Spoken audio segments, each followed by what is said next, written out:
Кайырлы күн достар, менің каналыма қош келдіңіздер. Бүгін біз өте оңай жасалатын қазақы қазіргі хит болып жатқан шашбауды жасайтын боламыз. Шашбауға қажет заттарды экранға көрсетіп кетемін. Ал енді шашбауымыз жасауға кірісейік. Осындай кальциймен осындай дөңгелек құралдарды бір-біріне бекітеміз. Круглогубцийдің көмегімен. Және де келесі салпыншақтарын тағып шығамыз.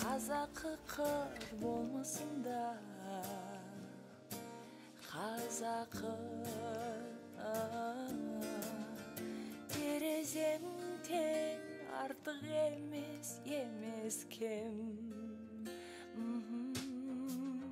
Сүйем, ойлайм, күлем, күйем, жылайм, қалайм, жырлайм.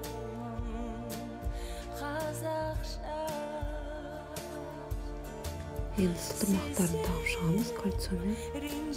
Тағы да жалғап шығамыз круглогубцийдің көмегімен. Екі жағына тағамыз осылай.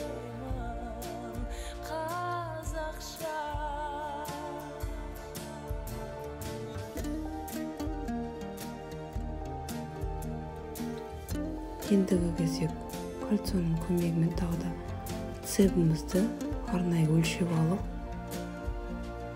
тағып шығатын боламыз.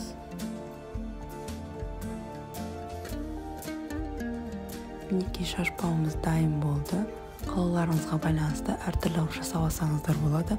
Және де каналыма тіркеліп, ұнаған болса лайк басып, комментарий қалдыруды ұмытпаңыздар.